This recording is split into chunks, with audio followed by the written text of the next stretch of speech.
So to be able to have my own studio and have a team and to get to do this with my wife is doing it with me. She's gonna be able to do it full time in a couple months here. She's gonna be able to quit her job and just be with me full time. And like, to me, that's happiness. My life has changed. Like, never pictured this a year ago, but my life has totally changed. Jason David is a performer at heart. A pastor's son, he's been involved in church, theater, and all kinds of music for most of his life, including a stint in a boy band and some time as a Christian rapper. I got blessings falling on. Like most of us, he's had his fair share of work experiences, but his came with some unexpected twists and turns. One day, not long after tying the knot with his new bride, his tongue began to hurt. My tongue is like swelling. There's this thing on my tongue, like it was affecting my speech, it was affecting me being able to eat. After reluctantly visiting the doctor, he was informed he had stage 3 tongue cancer. That's a tough pill to swallow for anyone, and David found himself in denial of his diagnosis to the point that he went home and acted like it didn't happen. And my first response was, that's not my story. I have friends, and that's their story. I have family members, and that was their story. This is not how my story goes. But not long after that, the pain worsened to the point where he couldn't ignore it anymore. The doctors ended up removing 20% of his tongue and giving him the green light to go home. But a month later, the pain returned. The cancer had come back and begun to spread. So in a 15-hour surgery, another 60% of his tongue was removed in addition to all of his lymph nodes, before being sent off to endure countless rounds of chemotherapy and radiation. Complication after complication led to a negative reaction with some of his medications he was being given, which left him gasping for breath. There's this horrific moment, and I will never forget. I'm laying in the bathroom. I'm laying on the ground, covered in my own waste, and I am screaming in pain. I remember in that moment thinking, I can't do this anymore. It was enough to make him wish for an end. Doctors told him his adverse reactions might last another 5 days, but Jason could barely think beyond the next 5 minutes. In his darkest moments, David began to plan his own death. I remember typing it in Google, easy ways to die. Easy ways to die, because I'm tired of the pain. So if I'm gonna kill myself, I don't want it to hurt. I'd like to take a moment and pause this story because this is too important to skip over. And if you've ever been there, there are people who care and there are people who want to help.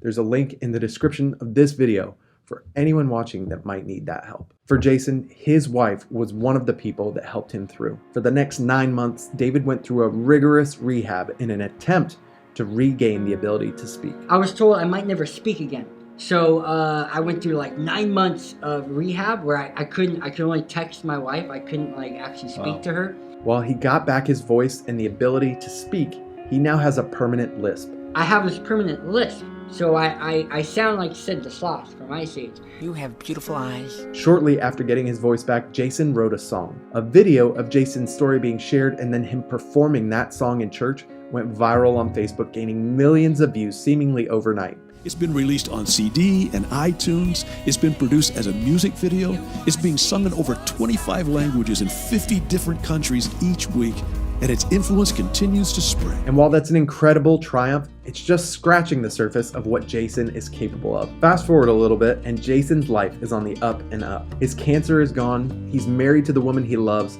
He's speaking in churches and leading worship. He's got a great job at a marketing agency that he really enjoys, until he doesn't. March 2020 rolled around, and within a matter of weeks, Jason lost his job at the marketing agency because he was newer there, and a lot of their clients were restaurants, all of which were being closed.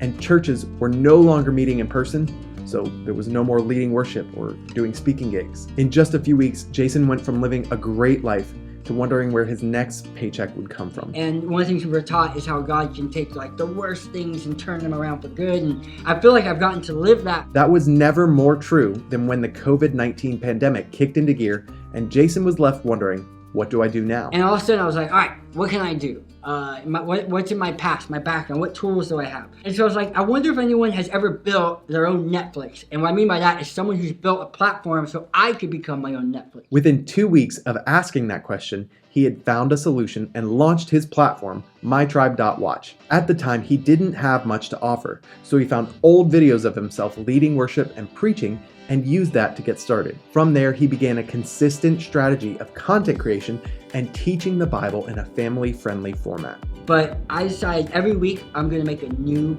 episode. And I know at first I'm gonna have a very small Netflix, right?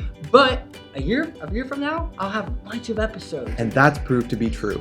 More than a year later, Jason has made dozens and dozens of videos aimed at a specific niche and a specific audience. When the pandemic hit, he realized that parents were watching church online in another room separate from their kids, because adult church and kids church are often two very different things. mytribe.watch brought those experiences together so families could watch the videos in the same room to learn and grow together. By incorporating interactive worksheets, games, and even featuring artwork from viewers, Jason slowly but surely began to grow a loyal community. And a year later, I will never have to work for another boss again. I am living the dream. This is the power of running your own video streaming business. Since launching, MyTribe has grown enough that Jason has built out a studio, hired his best friend, and encouraged his wife to quit her teaching job to join him in their work full time.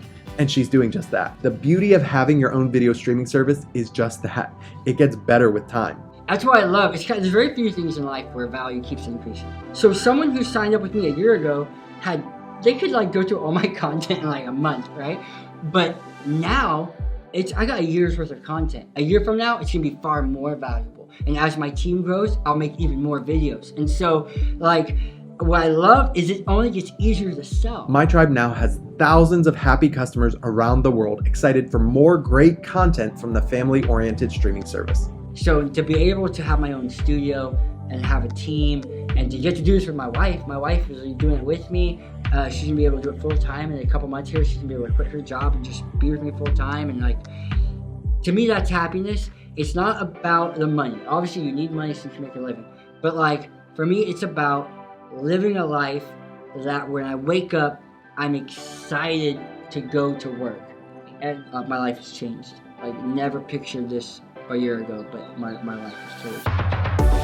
If you enjoyed this video, you'll definitely like watching the one on screen right now. Thanks so much for watching. I'll see you next time.